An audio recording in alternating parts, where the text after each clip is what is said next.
Hey everyone, it's Peter Kerr from Daydream Nation, and we have got the Aussie Wrecking Crew back. Today's episode, we are going to talk about our favourite male and female vocalists. Now, these could be Aussie vocalists that are solo or sing for a band. Doesn't necessarily mean that they are the greatest vocalists, but they are our favourite. We are going to do two each. We're going to do it round robin. Peter Wicks, welcome to the show from Bicyclelegs.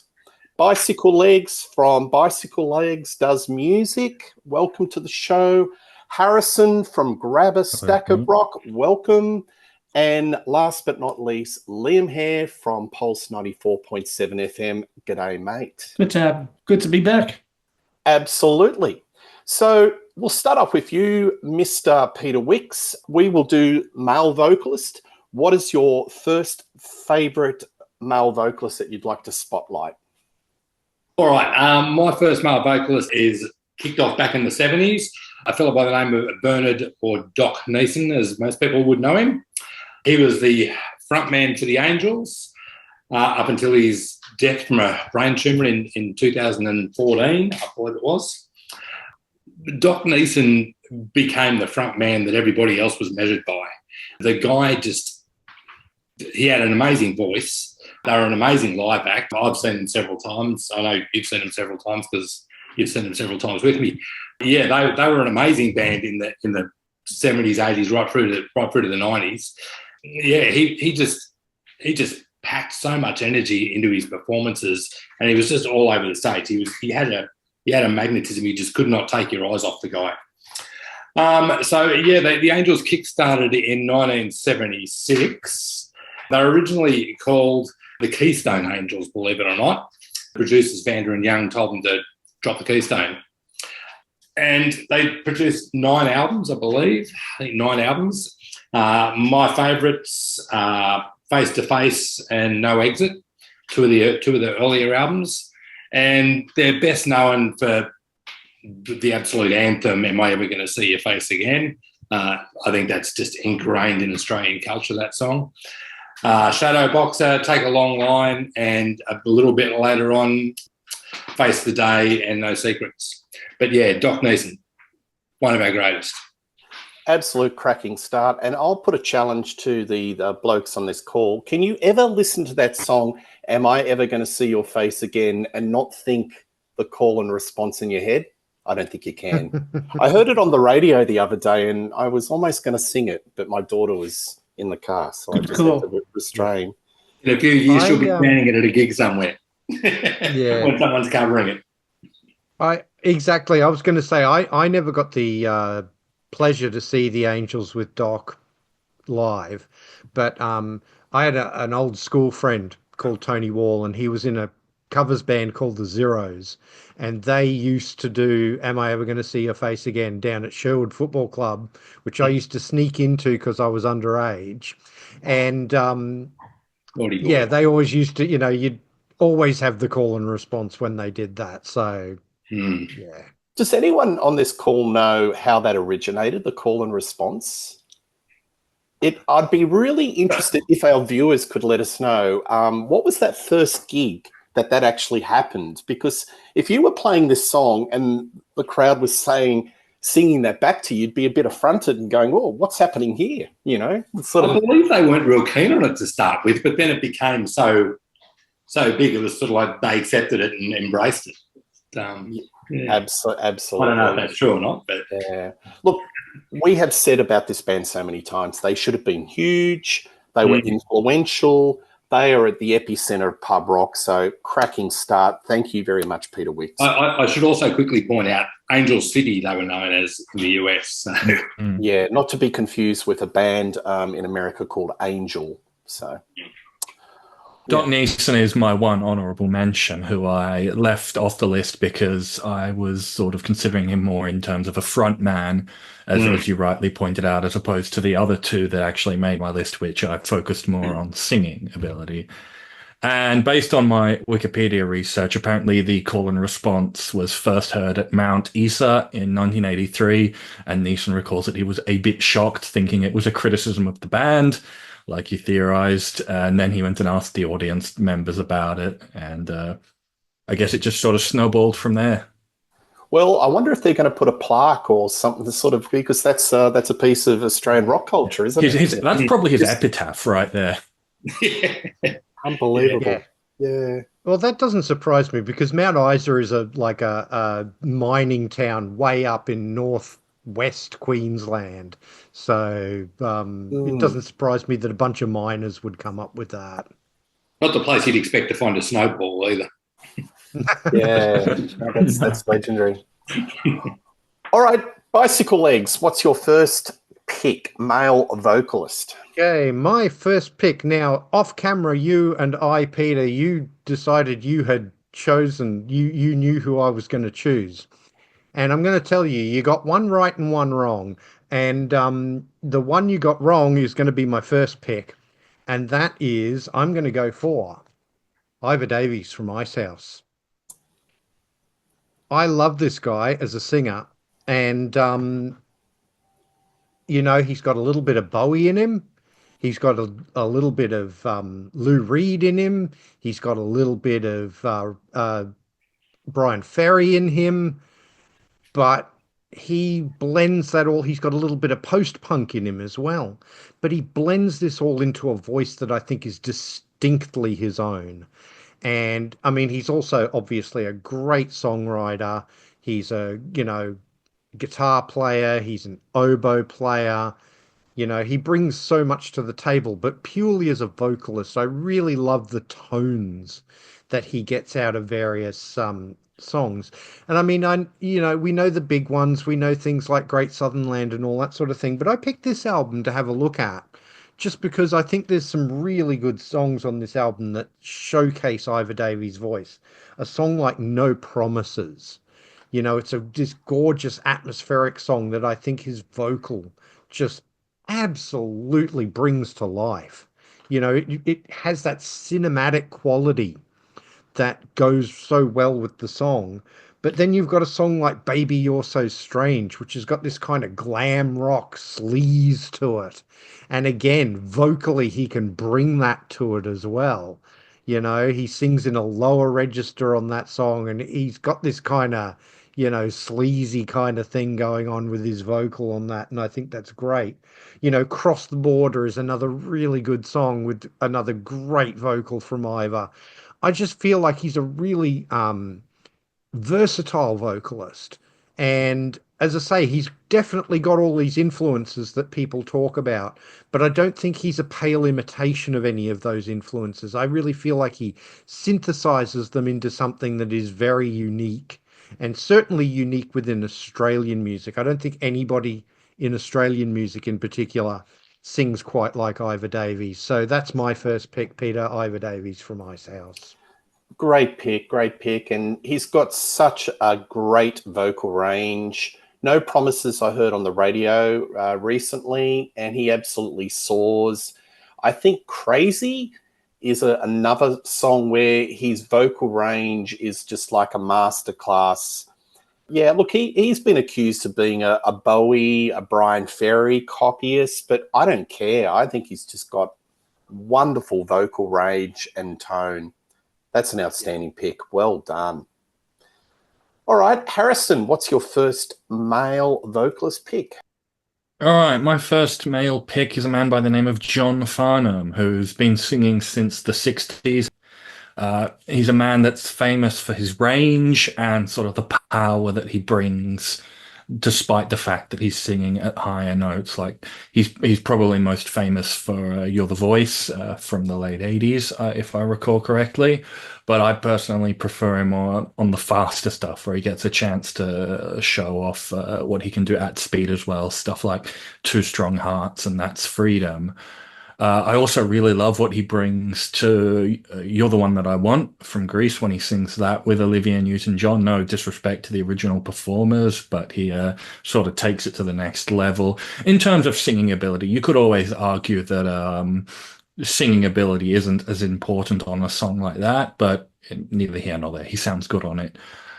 But what sort of really sold me on John Farnham, and when I really started to pay attention, really like like him and his singing, as opposed to just being something that I'd hear on the radio and really like, is when I picked up his Anthology 3, which is the Rarities collection disc of the anthologies. And there's a couple of covers on here. The first is Legs by ZZ Top, which I love because it's just the last thing I'd expect him to cover.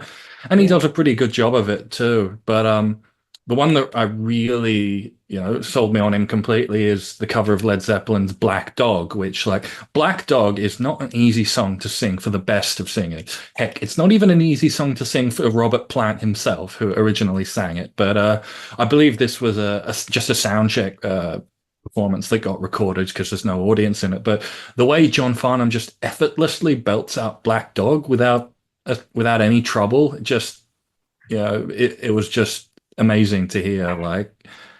That's the moment that I really went, wow, this guy is a properly good singer, and I probably need to pay more attention to his work because, man, he rocks. Well, fantastic. Thank you for that, Harrison. And it's been the summer of John Farnham, hasn't it, Bicyclelegs? Check out Bicyclelegs versus Peter Kerr on the Bicyclelegs channel, where we have a friendly argument about Whispering Jack. I can't deny it. There's just some songs that in the day I just got sick of, but now as I get older, I can't deny that I really enjoy listening. And You're the Voice. It's an anthem. Yeah, I love it. I personally really love the swing version that he does with the Melbourne Symphony Orchestra with a real jazzy touch to it. Yeah. Age of Reason, I like that. I've got a soft spot for his early covers when he was known as Johnny Farnham, and he did Raindrops Keep Falling on My Head or One. He's got a great set of pipes. There are some vocal choices that I don't like. I don't like his version of Help by John Lennon, and we've had some discussions about that, Bicyclelegs. Yeah, I'd agree that he sort of oversings it, gets bogged down on the words and sort of slows it. But, and Liam Hare and I have had discussions about LRB. What would have happened if he didn't go down to Whispering Jack and did one more album with LRB? Would that have been the breakthrough? And the answer is, Liam, do you think that might have been the John Farnham breakthrough? Probably, yeah. It would have been great. Yeah. Well, it's a big what-if question. And he was apparently in the frame for Deep Purple. A lot of people were interested, even Queen, when Freddie died, and they were looking to get a vocalist. He was asked, but John didn't really want to get out of Australia. He's a very family man, loves his wife, loves his family, and I don't think he had the ambition to actually go into America and tour, do the hard swag. And, sometimes if it's not in your DNA to do that, then it is what it is. So that could be a lot of the reason why he wasn't a global superstar. I think he was content that he was an Australian superstar, and whatever happens beyond that was like icing on the cake. But anyway, that's a good choice. John is definitely a premium vocalist, and Freddie did say he was one of the greatest vocalists in the world, and that's on record. Anyway. There you go. Covered by Coldplay when they toured recently as well. Absolutely. Yeah. Liam, what's your first pick? Okie dokies. We're going for an artist that's actually still going, at least a front band for a band that is still going. Pseudo Echoes, Brian Canham. So we find ourselves in the midst of synth pop, new romantic, inspired by the likes of Ultravox. And of course, who cannot forget the epic debut album, Autumnal Park from 1984.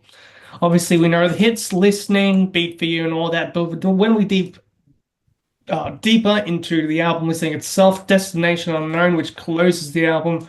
One of my favorite vocal performances, I think, from Brian Cannon, of course, them being featured in Friday the 13th with His Eyes, which is still in the set list to this day, which very, very much shows off his Mijua-inspired vocal presentation on that album. And then, of course, as well, not to forget the second album, Love and Adventure, which very much showcases them moving towards a more mainstream pop sound when they broke into America. So Brian Canham is my first pick for Pseudo Echo. Very good, very good. And I think Love and Adventures just had a reissue. seen and a remastering with a bonus track of Funky Town. So check that out in the record stores. I think It's on blue vinyl. Yep, anniversary. All right, thank you very much. This guy behind me, Russell Morris. Now, Russell Morris started off as a teeny bopper idol in a band called Somebody's Image. They did a song called Hush, which was made famous by Deep Purple, a Joe South song. I think it went top 20. But there is one song that came out in 1969, which is regarded as Australian rock pop masterpiece, and I'm talking about The Real Thing. The Real Thing was written by Johnny Young, yes, he of Young Talent Time, and produced by Ian Meldrum before Countdown. It is a 7.5 minutes masterpiece of psych, sounds, musicology. 7.5 minutes, folks, was a long time for a single to be played on radio, and it got played and it went straight to number one. This song should have been a huge hit around the world, but it wasn't meant to be. He followed that up with a song called Part 3 into Paper Walls and The Girl That I Love, which was a double A side, went to number one. And he did an album called Bloodstone, which came out in 1971, and that had a song called Sweet, Sweet Love. And this did really well as well. Other songs that he released in the early 70s, Rachel, Wings of an Eagle. What a repertoire. This guy could sing, had a wonderful soul, pop, rock voice. He was a songwriter, tried to break into America, didn't quite make it. In the late 70s, he did the pub circuit around Australia with Russell Morris and the Rubes, or the Russell Morris Band. An album called Foot in the Door is worth investigating, 1979. Then he did some stage shows. He was Riff Raff in the Rocky Horror Picture Show. He played the role of Peter in Jesus Christ Superstar, and he was also in some other stage productions. He reinvented himself as an adult contemporary blues artist with an album called Sharkmouth in 2012, did another album called Van Diemen's Land 2014. These albums have gone platinum. So he's had a bit of a renaissance. He is a renaissance person. But to me, those early singles you cannot beat. He had such a great voice, or has such a great voice. And The Real Thing, if there's going to be one song you're going to be remembered by, it's an absolutely stone cold masterpiece, The Real Thing from 1969. Russell Morris is my first pick, and he needs to be spotlit, and he is a legend in my opinion. All right, Peter Wicks, why don't we do a female artist? What's your first female artist pick? Okay, my first female artist comes out of Geelong in Victoria, and her name Adelaida Sarson, best known as just Adelaida. And she was the singer and the front person for Magic Dirt. Many of you will probably know Magic Dirt. They kicked off around 1991, and they've had a string of hits over here. I don't know why they didn't make it bigger overseas. They certainly deserve to. They've done about 8 albums and a few EPs. Adelaida, since Magic Dirt, has done 3 solo albums, which are all great albums as well. But yeah, her days in Magic Dirt are just, yeah. As a front woman and as a vocalist, I thought she's just awesome, and she's not a bad guitarist either, just quietly. So yeah, Adelaida is my pick. Best songs, I'd say That's Negative Baby, which is off Tough Love, and Volcanella, which is also off Tough Love. Tough Love is my favourite Magic Dirt album, I would say. And off the solo stuff, Warm Like You, of the solo albums. Fantastic. To me, she is the archetypical 90s rock chick. I put her and Sarah McLeod from Super Jesus in that same category. They'd be like they're the next generation from Chrissy Amplet, wouldn't they be? You know, Chrissy's passed the baton on to the next generation. Type. Yeah, definitely. Yeah, absolutely. She's also big on animal rights as well. So she's an activist Yeah, outside absolutely. music, And so, still touring. Still touring. Yeah, I think they're playing next month in Bendigo. So but they're still doing the festival rounds and that as well. So yeah, very good. fantastic. All right.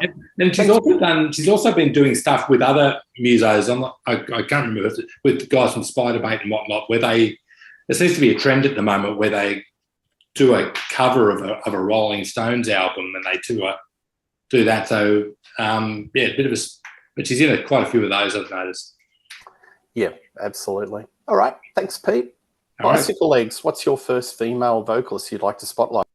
Okay, my first female vocalist is someone who sadly is no longer with us.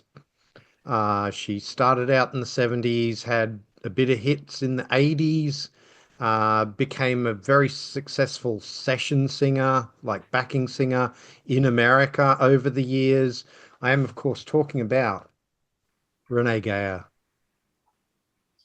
I mean, what a vocalist.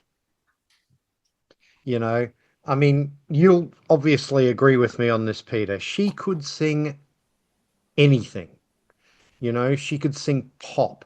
She could sing soul. She could sing jazz. She could do funk and all of this sort of stuff. Just a wonderful voice, a little bit smoky, but very, very powerful. And I think, this album's the one that really sort of got through to me because this has the big hit Say I Love You on it, which to this day, I just love that song to death. It's one of my favorite pop songs from the 80s. But as I say, you've got so many different styles of music on this album alone, and she can do them all. She can do rock, she can do pop, she can do soul, she can do all of it, and sadly we lost her a few years ago. But what a great legacy she left behind because, one of the all-time great female vocalists, without a doubt. So, that's my choice, Peter, Renee Geyer. Absolutely. That's a great choice. And that's actually my pick. So if you don't mind, I'll do a little bit of segue from you so we can just put it in one. So she describes herself as a white Hungarian Jew from Australia that sounds like a black 65-year-old man from Alabama. She had the most beautiful, rich, soulful, smoky voice. Maybe that smoky voice she was a prolific smoker, and that probably caught her in the end. I'm a huge Renee Geyer fan. If you need to check out her 70s work, it's just superlative. So, I've got Renee Geyer albums just coming out. Anything that's on the RCA label that came out in the 70s, I recommend. Renee Geyer, it's a man's world. Renee Geyer, Ready to Deal. Just a quick. So Lucky is great. I just played it last night. It's got Bobby Keys. It's got Vanetta Fields, James Ingram, Ricky Fattar. It's just the who's who are playing on this album. And you listen to the versatility of music. You can't just put it to a genre. There's soul, there's reggae, there's samba. There's even a couple of songs on this album, Bicyclelegs, that are kind of stonesy that wouldn't go amiss on Exile on Main Street. She is an absolute gem. She did session work with Sting, Chaka Khan, Joe Cocker, Neil Diamond, and she also sang on the 20th Century album with Cold Chisel. I think she was one of the backup singers. So fantastic vocalist. The songs that I want to put a spotlight on that you need to listen to if you want to hear the greatness of Renee Geyer. It's a Man's World from 1974, which is the old James Brown cover. Heading in the Right Direction, 1975. That was probably one of her biggest hits in the 70s. Stairs and Whispers, another great song, 77. Money, That's What I Want, a cover, 1978. And Say You Love Me, which was her biggest selling song, top 5, 1981. So definitely one of Australia's greatest female vocalists. She had it all, very versatile, but sadly no longer with her. She went into a more contemporary jazz sort of route, which was probably not to my palate, Bicyclelegs, because I really like those early raw soul albums. Yeah. But You can't do a no wrong if you're following the voice. So Renee Gayer, do yourself a favour and check her out. All right, Harrison, what's your female pick? All right, I've been waiting to talk about this artist on the show for ages now, and that is Delta Goodrum. So a bit more of a modern pick, but and I'm sort of lumping songwriting and instrumentationship in one here as well as singing, because she plays the piano. She's most famously known for playing the piano while singing, but can also play the guitar as well. And in general, I just like her songs. They mainly fall into sort of like piano-driven pop, but she can sometimes give it a slightly heavier slant to some songs. Not to say that it's going to be full on, heavy metal or anything like that, but stuff like my favorite songs are stuff like Predictable and Innocent Eyes. Innocent Eyes being a particularly atmospheric number that builds in intensity as it goes along. And really, this first album almost plays like a greatest hits for the first half. I didn't know that it wasn't a greatest hits until after hearing it many times when I actually looked into it. But my favorite sort of era of her is the Believe Again tour, where she's a little older. I say a little older. She's 24 here. She was 18 when she did the debut, which, me at 25, that just ages me terribly, because like, what have I accomplished in the same time? But anyway, I digress. So her voice is a little more powerful and fuller here, and it lends itself well to a lot of the songs, particularly Innocent Eyes. Now, she's been a lot of things in addition to being a singer. She was on Neighbours. She's been talent show judges. She's a cancer survivor. But my first and favorite and always thing that I know her for best is her singing, and particularly that first album. I was about to say, you're genuinely smitten by Delta. Look, I've got to say something. I'll say it here. Lost Without You is a great song. Oh, yeah, absolutely. All of her singles, all 5 singles from this album went to #1 in Australia. Even if some of them were only for like a week, they still hit #1. Yeah, a good song is a good song. So nothing wrong with that. That's what I like. A very diverse panel. We have all different selections going back from the 60s right to now. No, thank you. I really appreciate that. Good pick. Liam, what's your first pick female vocalist? Okay, we're going a bit more further in time, a bit more present, if you will. Amy Taylor from Animal and the Sniffers from my first female pick. Now, if you want true blue working class Australian front woman who's just come from a working class background into the spotlight, this is it. With the current album that just put out, Cartoon Darkness, what a record if you haven't listened to it already.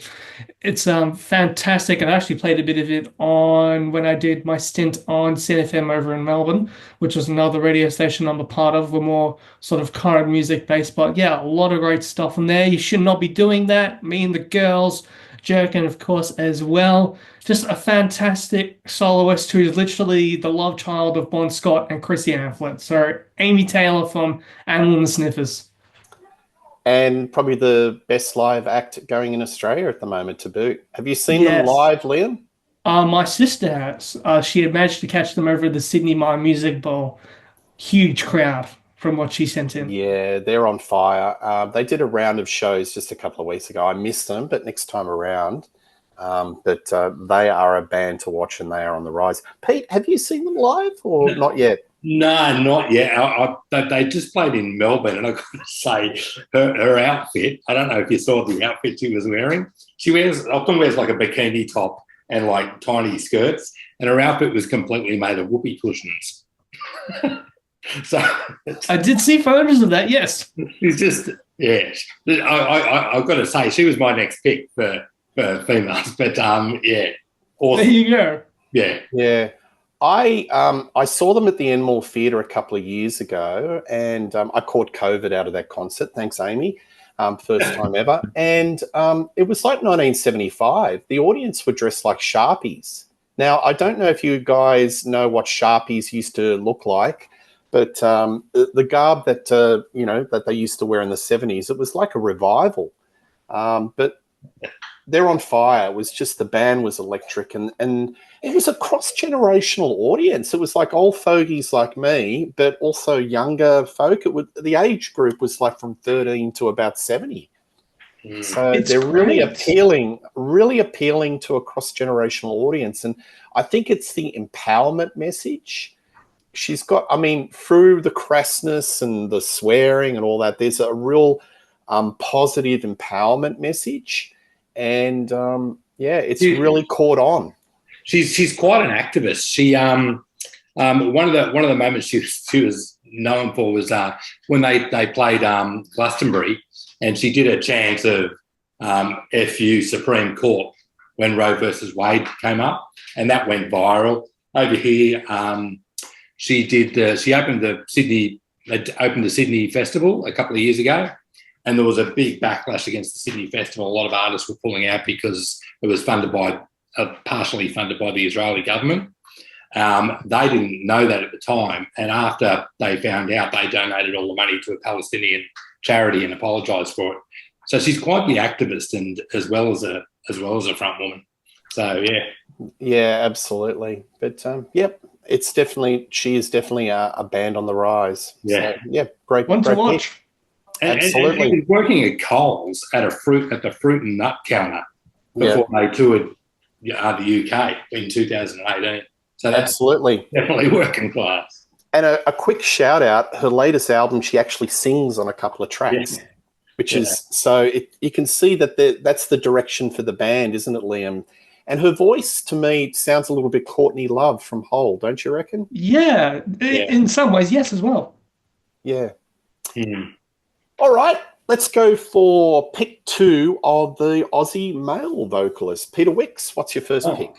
Okay, well, I'm going with local from where I grew up. A guy by the name of Tim Rogers. When I say local, he used to work at Castle Records, which probably would have been your local record store too, Pete, if I'm not wrong, when you were younger. Been there once or twice. Yeah, up at Castle Hill. Best known as the singer for UMI, but he has been in a number of bands. Currently, he's singing for the Hard-Ons. He's done 3 albums with the Hard-Ons so far. There's also the Twin Set. There's Tim Rogers and the Temperance Union, and he's also done some solo work as well. But UMI is what he's best known for. UMI have had a number of albums and have been around for quite a while. Their best songs are Berlin Chair, which is off their first album, Heavy Hearts, and Kathy's Clown. If you ever get to see him live, he's just full of energy. He's a great vocalist, but he's also got a level of charisma, and he's just he's quite unique in his style. But he's a fantastic artist as far as I'm concerned. So and speaking of, he just did a TV show where he was tutor for a bunch of musicians with disabilities, where they did a gig at Monday, and they did a cover of The Real Thing, your Russell Morris song. Oh, okay. And it came out, and it even had a rap section in it. Had a rap break in it, which was fantastic. And they smashed it out of the ballpark. Fantastic work. Yeah, he's got a shambolic charisma about him. Mm-hmm. I've seen him up close. I'm very tempted to have a conversation, but at the same time, I feel just let him be. But yeah, I've followed UMI right from the word dot. I love that band. They were definitely one of the best Australian acts out of the 90s. Should have been a lot bigger. Yeah. And they're doing a round of shows in April where they're going to be playing Hi-Fi Way and another one of their albums from start to finish. So something that I might definitely try to check them. Yeah, check them out. Yeah. All right. Thank you. Bicyclelegs, prove me. All right. What was that male vocalist that I chose? I thought you were going to pick, and you're going to talk about. The one that you thought I was going to pick and that you got right was this guy right here from the band Mental as Anything, Martin Plaza. So this is my favorite Mental as Anything album, Creatures of Leisure. Mental as Anything's an interesting band because they've got 4 vocalists in the band. You've got Martin Plaza, you've got Greedy Smith, you've got Reg Mombassa, and you've got Peter O'Doherty, who all do lead vocals from time to time. But Martin Plaza is the standout vocalist in this band. He's got that wonderful sort of almost Elvis-y kind of warble to the way he sings. He's got that croon, but he's also, he also does really well with the rockers as well. On this album, some of the lesser known songs on this album, I think, have brilliant Martin Plaza vocals on them. Songs like Float Away, which is a Reg Mombassa song, but Martin Plaza sings it, and he's just absolutely wonderful on it. Close Again, another great, that's a Peter O'Doherty song that Martin Plaza sings, and it's a more laid back song, it's a more mellow song, whereas Float Away is this really up tempo rocker. So you get the variety of the sort of vocals that he could do, but he just has such a pure voice. And he's got, as I say, he's got that kind of Elvis-y warble to him. They would later on do a cover of Love Me Tender. And, he was the perfect guy, I think, vocally to do a cover of that song. But, just great. I mean, Red to Green is another deep, deep cut on this album, which he sings so beautifully. And Let's Not Get Sentimental is the closing track, although there is a hidden track after that. But, yeah, I mean, this is my favorite Mental as Anything album, Creatures of Leisure, but you go to any of those Mentals albums that Martin's on, you're going to hear some absolutely stunning vocals. Again, like Ivor Davies, I don't think there's anybody in the Australian music scene ever who's sounded even remotely like Martin Plaza. So I love that about him too. He's just a completely unique vocalist. So yeah, that's my second male pick, Peter. Outstanding. And I always think of his voice as kind of like the Big O, Roy Orbison. It's got that wonderful soaring tenor.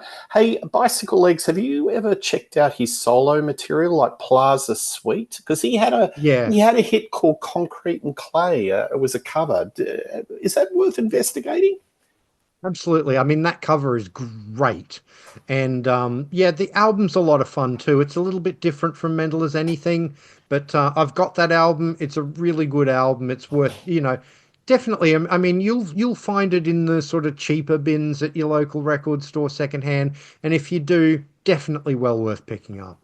Yeah, absolutely. So is it stylistically completely different to Mental as Anything? More straightforward? It's a little more pop and a little more, straight ahead. But again, his vocals on it are just absolutely superb. So yeah, absolutely. And I know he's been suffering some health issues lately. So Martin, on the off chance you're watching, hope you're getting better, and love to see more of Martin Plaza, because he is a definite talent. And Mental as Anything, they're the quintessential Australian 80s band, I think. Yeah, no substitute. And Martin's got, he sounds distinctly Australian too, probably more so than almost any other artist that I can think of. I mean, he has the amazing voice, but he still sounds really Australian, Yeah, but Greedy had the hits, didn't he? But Martin, I don't know. I don't know. I like a lot of the Martin-driven songs a little bit better than Greedy. Greedy was a little bit more pop confectionery, and he got the big hits, but I like a lot of them. I prefer the Martin songs. Do you, Bicyclelegs? Well, yeah, I think you find, because Martin didn't just sing his own songs, he sang some of Reg's songs and he sang some of Peter's songs. And like for me, my favorite Mental as Anything songs tend to be Reg and Peter written songs. So because I think they're the quirkier ones and the more offbeat ones. And Martin sings those to perfection. So yeah, good stuff. All right, Harrison, what's your second male vocalist?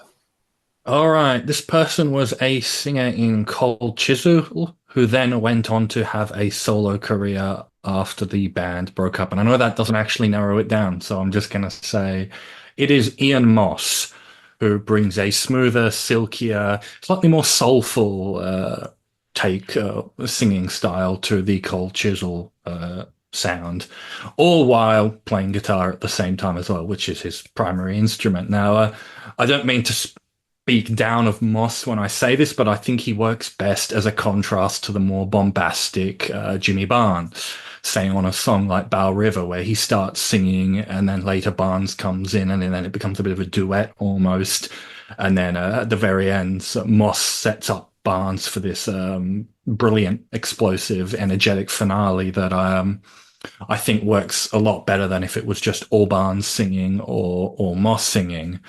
But his solo career is great. Like, yeah, the two songs that I know best are probably his two most well-known songs, which are Telephone Booth and Tucker's Daughter, which showcase his vocals perfectly. But my favorite song that he's ever sang on is the atmospheric Never Before off East, which is, unlike anything else on the rest of the album, and I think really a showcase of his talents, both vocally and on the guitar. And so the analogy that I sort of use with Ian Moss, if you're familiar with ELO, like even though Jeff Lynne is a great singer, a great songwriter, a musician, the band truly wasn't complete until Kelly Grucut joined, and now Jeff Lynne's Spec Ops team is going to smash through the window and arrest me for that heresy. No, but yeah, I agree with you. Never Before, because I just picked up East, 20th Century, and Breakfast of Sweethearts immediately after I finished the video I did with Peter. And I have to agree, Never Before is a highlight of Ian Moss's vocal talents. Yeah, best show I saw last year was Cold Chisel on the 50th anniversary run, and Ian Moss's vocals are sublime. Perfect nick, preserved. Barnesy was a little bit rough around the edges, wear and tear, and I love Barnesy's vocals, but Ian, it just sounded like it was 1980, just so smooth. Harrison, why wasn't Tucker's Daughter an international hit? It is such a great song. Seriously, Don Walker, it's got a catchy chorus. It came out in the late 80s. It would have 89, I believe. 89. America was very receptive to that kind of bluesy, like Stevie Ray Vaughan, Robert Cray. Their sort of radio or MTV would have accepted that sort of bluesy type of soul music. Why wasn't that not a hit? That is just one of the biggest head scratches. I don't really know. Like, I wasn't there, so I can't exactly speak to what else was in the charts at the time, what the competition was like. But the label actually has to sort of push the songs and albums as well. Maybe the label didn't have the confidence or the finances to sort of go for a push for America, maybe. A bit like, obviously, you'd expect the label to have confidence in their artist, or at least that's what you'd want. But maybe, I don't know, maybe they just didn't have the finances for a push into America. Yeah, anyone got another theory on that one? Because I think it's a big head scratch. I mean, that's completely out of my little finger, so I think that's a good theory because, I mean, Matchbook was on Mushroom here in Australia. So Mushroom didn't have a presence overseas, so they would have had to ship it off to a different label in America and in Europe. So I don't know which label had it in America, but maybe it was one of those labels like MCA or whatever who, just were terrible at promoting their artists. So could be very much that. But if there was ever a period of music, time in music where that sort of bluesy, adult contemporary pop would have been receptive on American radio, that was the time. And it's just such a catchy song.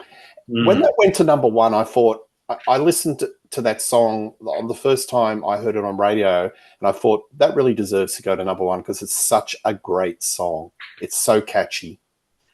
And that's the art of Don Walker, folks. He is up there in the pantheon of Australian songwriters. He's like Bob Dylan-esque. He is that good. No Don Walker, no Cold Chisel as far as I'm concerned. Great pick, Harrison. Thank you. Liam, what's your male vocalist pick number two? Male vocalist number two, going for someone who's quite recent and still up and going, still yet to have his big break, Joshua Bannon. Now, he actually is a close friend of mine, and I thought, pull out one of his great albums, which is his second full studio album, Learn to Live Again. This was about his experience as a neurodivergent musician during the lockdown. How did he cope and what did he do and how everything changed him? So he's a roots rock musician. He's got that blues rock feel, and he's really well known for his looping style music where he uses the loop pedal and does everything himself just with the one guitar. And it's actually really cool. His most recent single, he did the cover of Bob Dylan's and Jimi Hendrix or The Watchtower, All Along the Watchtower, is a must. Go listen to it after this recording, you guys listening. And fantastic local musician to watch, like on the rise. So keep a lookout for him. He's performed at a lot of festivals. He's opened for Dal Braithwaite as well, and Neil Morse from the US, from the Neil Morse band. So yeah, a local musician. If you ever see him on the at your pubs or whatever, go check him out, because just like any local musician, they need all the help you can get. And what labels that album out? Is that just a self-funded indie That's label? Self-funded by the government. Yeah, absolutely. Perhaps share me the details, and I'll put that down so folks can check out that song and the album. Will do. Thank you. Okay, thank you, Liam. All right, my next artist is another artist that needs recognition, and I'm talking about this guy here, Doug Parkinson. Doug Parkinson came out in the late 60s in a lot of garage rock bands. He was in a band called The Questions, but he was renowned as doing a cover version of a Beatles song called Dear Prudence, which went to number 5 in the charts. In my opinion, it is probably my favorite Beatles cover of all time. Doug Parkinson had this wonderful, smoky, deep baritone voice. He had this Lucifer veered, and he had this presence that he would just grab you by the throat and you'd just be absolutely captivated. He did a version of Hair from the musical, which went number 5. Songs like And Things Unsaid, Doug Parkinson in Focus, Then I Run, which were like a jazzy prog band. There's another album that he put out called Fanny Adams, which came out in 1971. He formed this band with Vince Maloney, who was part of the Bee Gees band, and I would describe this as one of the great unknown Australian albums. It's progressive blues, it's Led Zeppelin, it was on the MCA label, and there were big things expected that this was going to be a breakthrough album. Nevertheless, it didn't hit the floor running and it didn't sell. Doug Parkinson did a lot of musical theatre, Grease, Big River. He did a lot of jingles like the Coca-Cola ad. He did a lot of theme music for movies like Stone. But I've chosen him as one of my favorite vocalists because I love that deep, bluesy baritone voice. And I think he would be in the category of he had the right band behind him, the right music, the right material. He would have been an absolute superstar because he had the chops and he had the charisma and he had the menace. Just look at him. He's got the menace. He's got the growl. And a similar artist is John English, which I might talk about in honourable mention. Artists that if they had the right material and the right band behind them, they could have been superstars. So, yeah, I thought I'd select somebody that is probably not spoken about much. I mean, a lot of his material later in life was kind of on the RSL circuit, you know, just doing clubs and pubs. But his early material is just to die for. Dear Prudence, I'd start off with that. That is the quintessential version of that song and probably one of my favourite Beatles covers of all time, Doug Parkinson. Right. All right, Peter Wicks, what's your second female vocalist? Well, I was going to go with Amy Taylor from Amyl and Sniffers, but as soon as that's gone, I'll go with Chrissy Amphlett. She was going to be one of my honourable mentions. Chrissy Amphlett from the Divinyls, sadly missed. But yeah, Divinyls, they had a number of albums. They made it big in the US with I Touched Myself. My favourite album of theirs is Desperate, which is probably still my favourite Australian album ever of all time. I think that's a fantastic album from start to finish. There's no filler on it. And if you want to hear a fantastic vocal performance, check out Elsie on Monkey Coup. That song is just blows you away every time. Was she the equivalent of Doc Neeson? It kind of a bit of Doc and a bit with the school uniform as well. Almost and a bit of Bon Scott. Somebody said she described, I did a show on Divinyls a couple of years ago, and somebody said, I've always thought Chrissy Amphlett was like a female Bon Scott. What do you think, gents? In that sort of ballpark?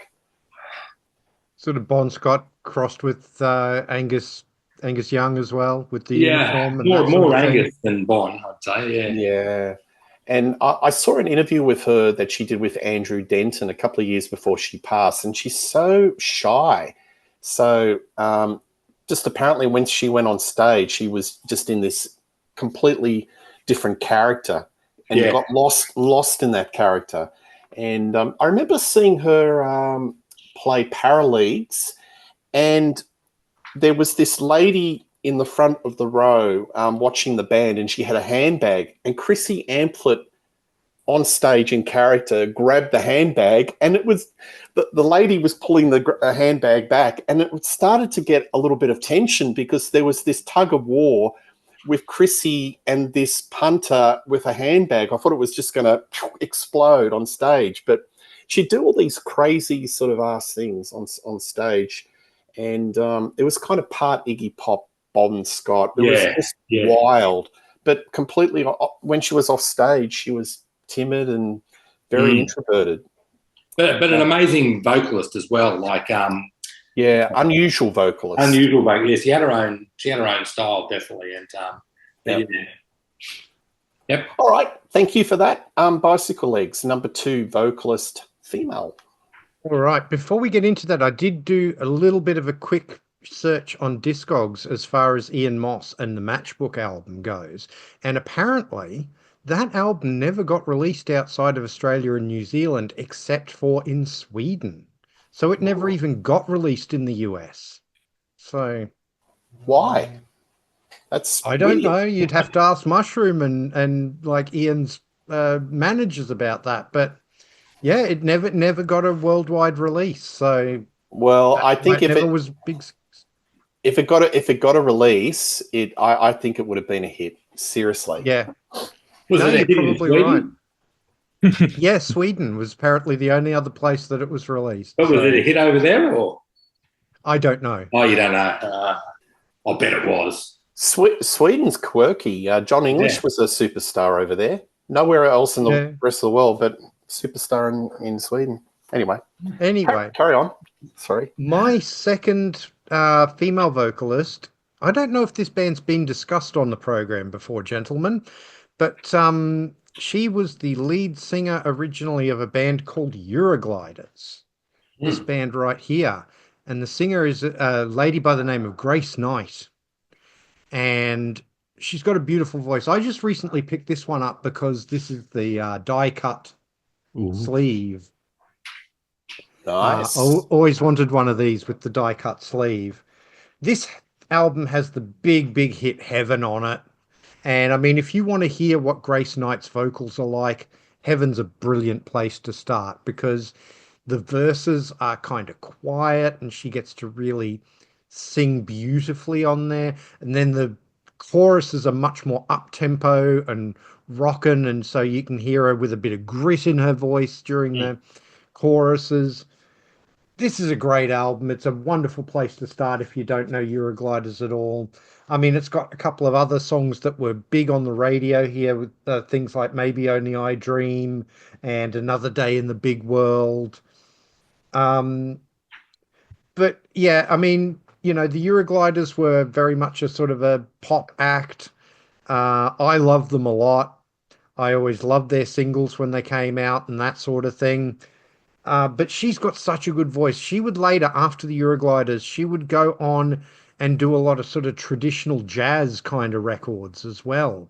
And she absolutely had the pipes for that, you know, sort of Great American Songbook and that sort of thing. So absolutely talented. Again, really versatile vocalist. You know, she could do the pop, she could do the traditional jazz, the Great American Songbook, all that sort of thing. A very pure voice, which I really like about her. Just gorgeous tones to her voice.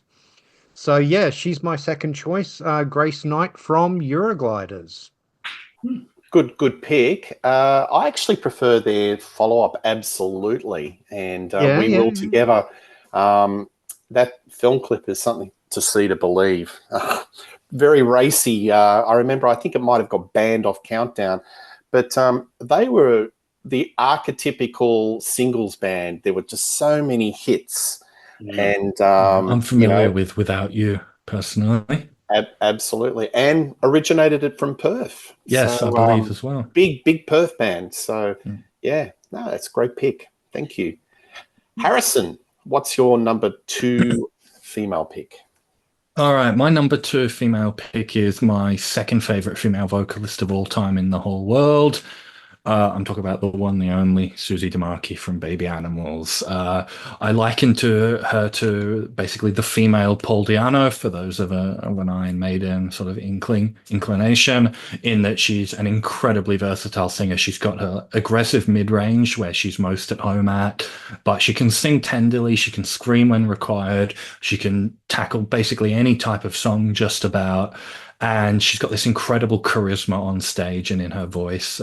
She's just dripping with it, and such a great singer. And so, I mean, you know, I'm looking for a song to base it off this first album to say, but I can't decide. They're all so good. I mean, I've always loved Working for Your Enemy, which is a bit more of an atmospheric number, but like Ain't Gonna Get, which is an out and out rocker, is phenomenal as well. You know, Make It End, One Word, Painless, all great ballads as well. And yeah, just a phenomenal singer. Second in my mind, only to Jonette Napolitano from Concrete Blonde. Oh, yeah. Yeah, look, that's a great pick. She's again, another archetypical Aussie rock chick, you know, and that band were huge for a period of time. That first album was just sensational. And I think we've had discussions about this previously, Harrison. It's a head scratch, Daniel, that this should have been a big band. They should have been huge. They did support Van Halen, didn't they? Yes, this version's actually got a live album from that tour on disc too, where they supported Van Halen. Yeah, but you reckon her vocals were a bit scratchy? That could have been. Yeah, by that point in the tour, she was a bit rough. Like, she was still a good singer, but you could hear when she tried for the higher notes, there was a bit of roughness. I mean, like, yeah, that probably wasn't the make or break thing, but you know. I don't know if it's true or not, but I've heard rumour that she was earmarked for Stock Aitken and Waterhouse or whatever in the UK, and along with Kylie and Jason Donovan and whatnot.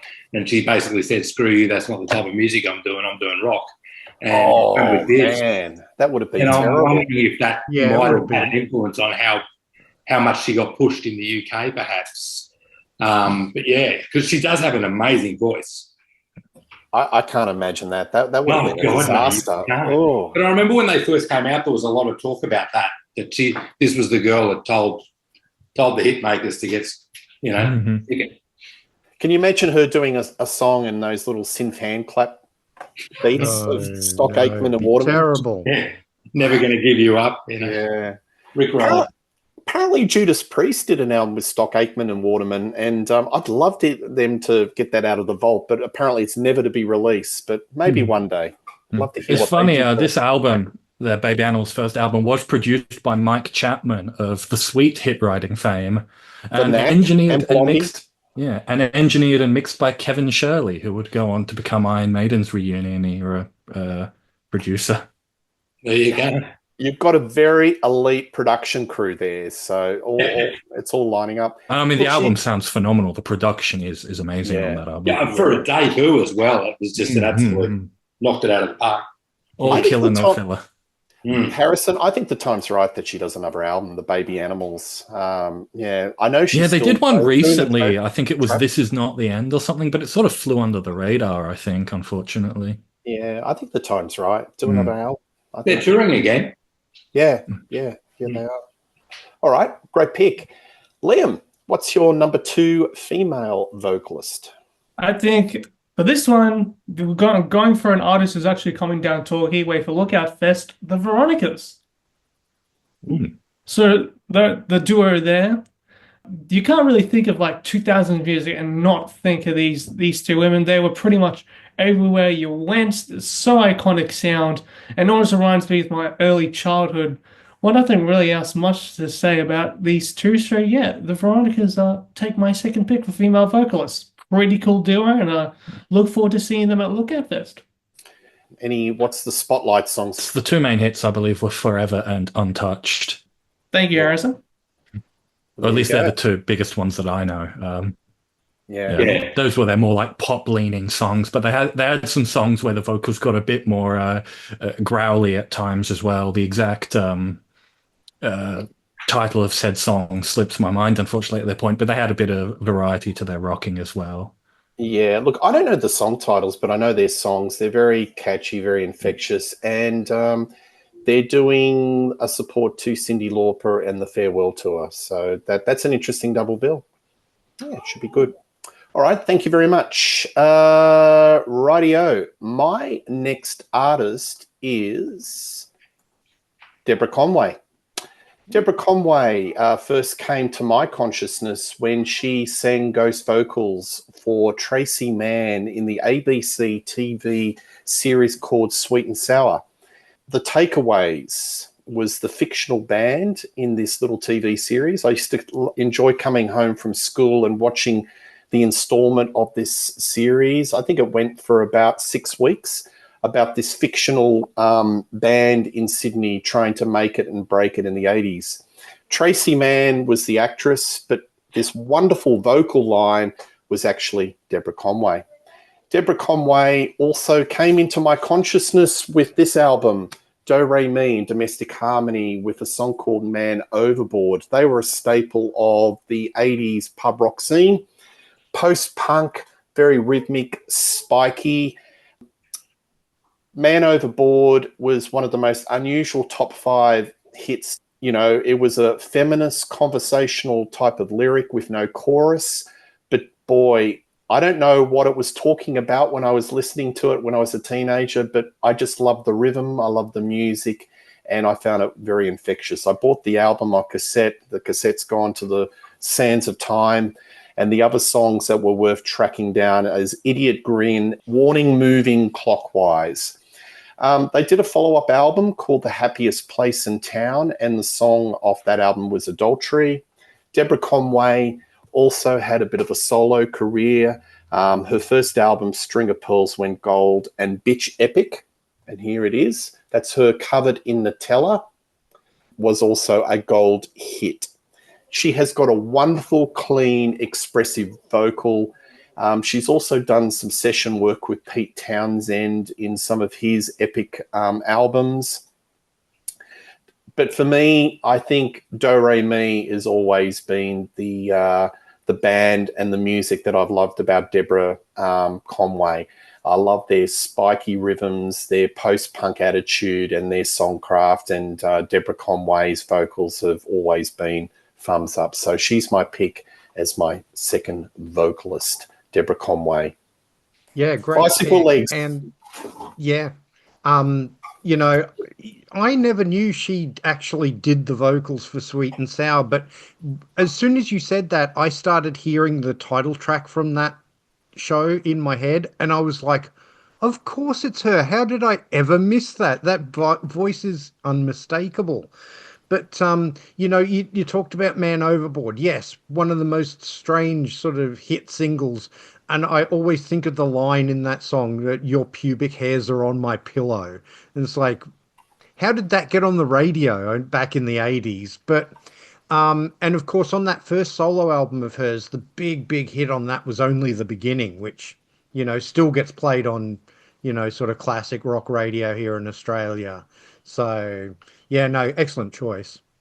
Absolute wonderful set of pipes, and Do Re Mi. And I think they reunited last year, and they're still playing the Traps on the odd concert here and there, but definitely worth checking out. All right, well, that's the first round of picks. Why don't we go around the grounds and, we can go with some honourable mentions. So, Pete, do you have any honourable mentions that you'd like to briefly highlight, either male or female? Well, I'll just rattle them off. Male, Mark Seymour, Nick Cave, Dan Sultan, Nat, my other half, wants me to make sure I say James Rain, and, of course, Peter Garrett. And in the females, well, I had Chrissy Amphrop, but I spoke about her. Fiona Horn from Def FX. And for an up-and-coming band, Grace Drummond from a band called Something Something Explosion is one to check out. Very good. And Bicyclelegs. Okay. I had 3 honourable mentions for each. Surprised none of us mentioned Michael Hutchence because I think he's a great vocalist and as well as one of the all-time great Australian frontmen. The other one you thought I was going to mention, Peter, is in my honourable mentions. That's Shane Howard. Absolutely love his vocals. I was just listening recently to. I just bought the remastered Oceania, which is their second Goanna album. And, his vocals on that are just stunning. Just absolutely love it. And one that I think might be an oddball pick because people think of him more as a frontman and as a shock guy and all that sort of thing. But I always loved him as a vocalist as well. And that's Ignatius Jones from He has a very Jimmy and the unique Boys. style. Yeah. Love his singing. Listen to They Won't Let My Girlfriend Talk to Me. It's a beautiful vocal on that song. As far as female singers, I mean, Chrissy Amphlett has to be mentioned because, again, great front woman, but also really good vocalist. And again, nobody sounded like Chrissy Amphlett. Nobody still does sound like Chrissy Amphlett. Even though she's not my sort of style of music, I still absolutely love the vocals of Kate Ceberano. I think she's just got incredible pipes. And then Wendy Matthews, again, absolutely gorgeous vocalist. Did a lot of backup vocals, but then, had a big hit with the song I Don't Want to Be With Nobody But You. And then, had a bit of a solo career after that. And just gorgeous vocals. But those are my honourable mentions. All killer. Thanks, Bicyclelegs. And all right, Harrison, any honourable mentions? Yeah, I've got one apiece. So for the male one, Doc Neeson, as I mentioned, one of the greatest Australian frontmen of all time, dripping with charisma, powerful scream. I mean, I love listening to Mr. Damage where he's going, pedal to the metal singing, and then he goes slower and, almost croonier, but in like a almost sinister way. And then, lets out that scream and gets right back to going down at 100 miles an hour. And I do have to give credit to Olivia Newton-John, even though I'm not always the most partial to her singing style sometimes and what she sounds like. She is a phenomenal singer. And actually, my favorite song of hers is this cover of Jolene she does. I just really like it. No, there's no denying. And what teenage boy didn't swoon when she sang Magic off the Xanadu soundtrack in 1980? I dare you. No, that's a killer pick. Liam. All right, so I got one apiece as well, much like Harrison. Number 1 for me for male is Fred Loneranigan from Machinations, and again, another band that's still touring. I'm actually interviewing Tim and Fred coming up, so it'd be good if you leave any questions, I guess, in the comments for Machinations as well. Fantastic. And number 2 is another local and upcoming artist from Queensland, Chloe Styler, who's a country artist, so I know country's getting a bit more of a revival, if you will, and she seems to be doing quite well of herself. She's actually open for a lot of great international acts we'd all know and love. Tony Hadley from Spandau Ballet, Nick Kershaw and Go West last year, which is where I actually got the Side A, Side B album from when they came over to Melbourne, and also Thompson Twins' Tom Bailey as well. So links in the description for her works as well. So Fred Loneranigan from Machinations and Chloe Styler for me. Fantastic. Oh, that's good picks. So many good picks in this show. I'm going to put a shout out to Jimmy Barnes' half brother, John Swan. What a set of pipes this guy had. As the days go by, Swanee, this is the quintessential album. If I Were a Carpenter, Lady, What's Your Name? He was played, saturated on early 80s radio, and also in the Party Boys. He's going to Step on You Again. Great set of pipes. Jim Keys from the Masters Apprentices. They were the quintessential first, one of the very first superstar bands. Turn Up Your Radio, Because I Love You. So many great songs. Bon Scott. Nobody's got to put a shout out for him. He's probably one of Australia's greatest front people. Chrissy Amphlett. I'll put a shout out for her on the Divinals. Fantastic. Dave Faulkner, Hoodoo Gurus. I love his voice. He's got he is a great songwriter, and he writes these catchy melodic songs that just suit his voice to an absolute T. So, look, there's more. We could do a part 2, part 3, but I think we've had a fair swag. This has been a great show, guys, because we've covered everything from the 60s right up to modern times. So, folks, there's something for everybody. Tell us your favorite vocalists, whether it's male or female. Yeah, we love reading your comments. Pipe in, put your comments down. Please like and subscribe to Rock Daydream Nation. Peter Wicks, thank you for your contributions to the show. Wixie Leaks. Bicyclelegs from Bicyclelegs does music. Check out his channel. Harrison from Grab a Stack of Rock and the Iron Maiden series with Mike Ladano. That's worth investigating. And Liam You'll be on that too when we get to Somewhere in Time. I am in about 3 or 4 weeks. And Liam Hare on 94.7 FM. Keep on keeping on. All right. Will do. Until next time, we will do another Aussie Wrecking Crew show. We'll come up with something. We'll see you later, and all the best, and cheers.